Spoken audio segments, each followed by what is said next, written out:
I'm feeling good. I'm excited. I don't think I've actually ever been to New York, so I kind of want to sneak over there, but I probably shouldn't get myself in trouble. Probably wait till after the tournament and go do some exploring. But we've already had some side quests here. You might see some videos about it later, but you guys you'll see it later. Any hints? We were trying to find food at 12 o'clock last night, and we went on an adventure. I'll say that. Find a slice or what?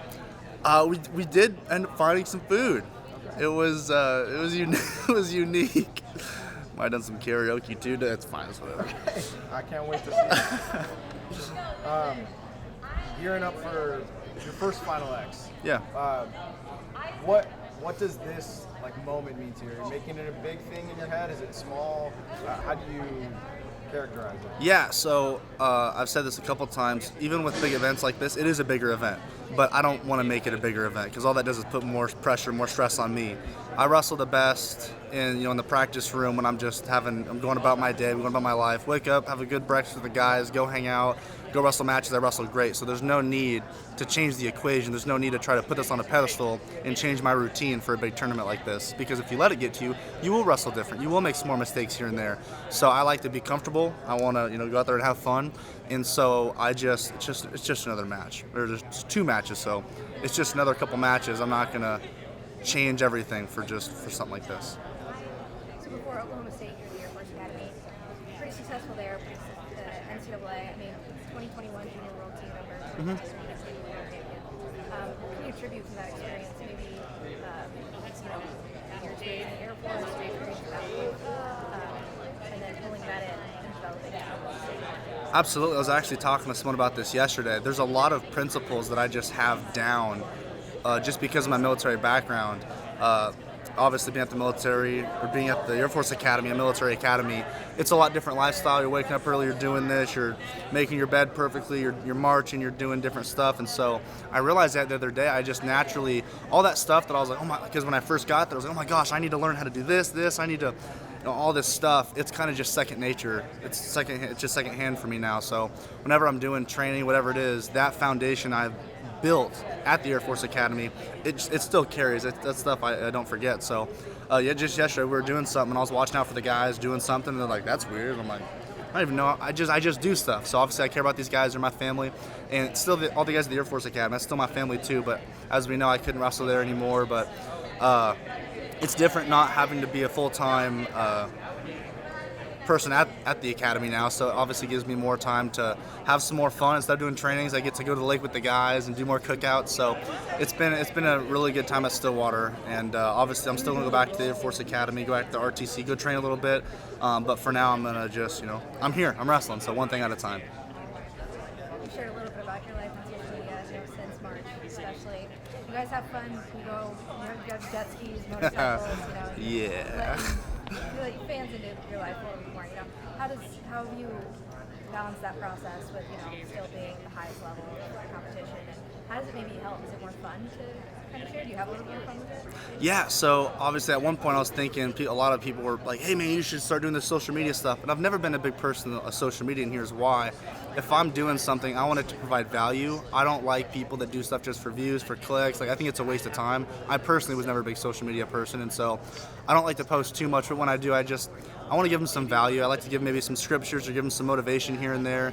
Obviously, I want to show them that I do have fun. I do still have a life, and I think the biggest reason I've been doing it is just I think of myself 10 years ago, or I guess, wow, I'm 24 now, but 15 years ago or so, a long time ago when I was that little kid, and I was looking up to these guys, and whenever you can kind of feel more connected to them, it gives you a little bit of motivation. There was a time in my wrestling career when I was ready to quit. I took the hands off the list and I'm done.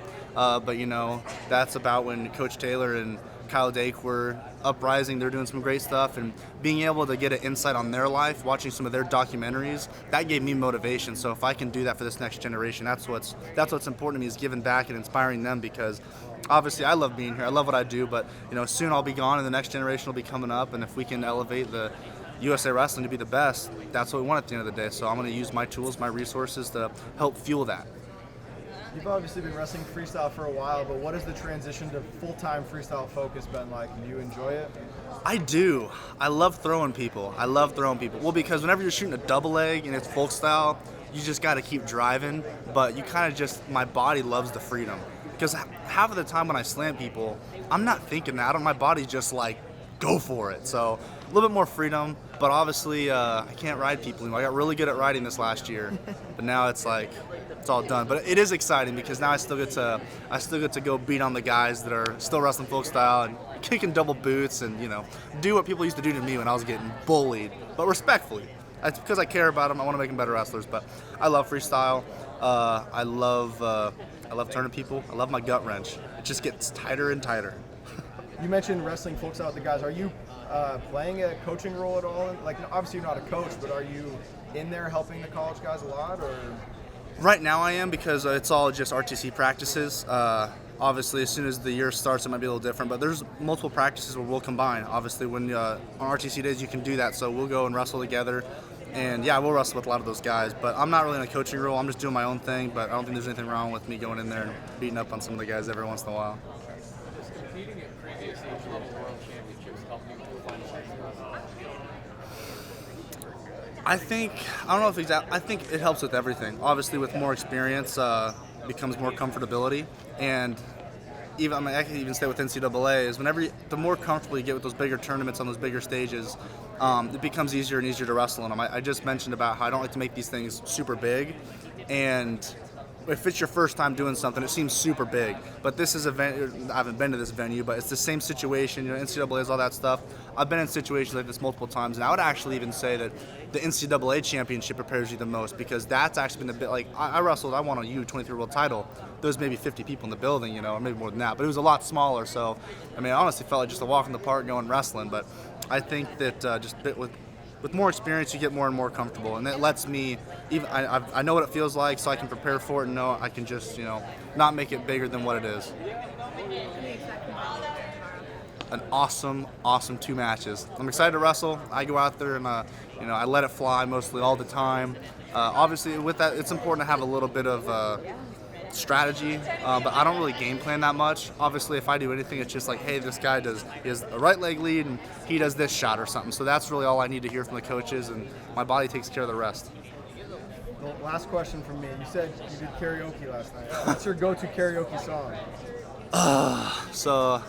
I like it's Escape. It's the Pina Colada song. Okay. So it's kind of just a vibey song, and I love it. I did sing it last night. Awesome. Let's hear one verse. Yeah, If you like pina coladas, yeah, that's all you guys need to know. You know what song it is, but getting caught in the rain. All right, that's enough.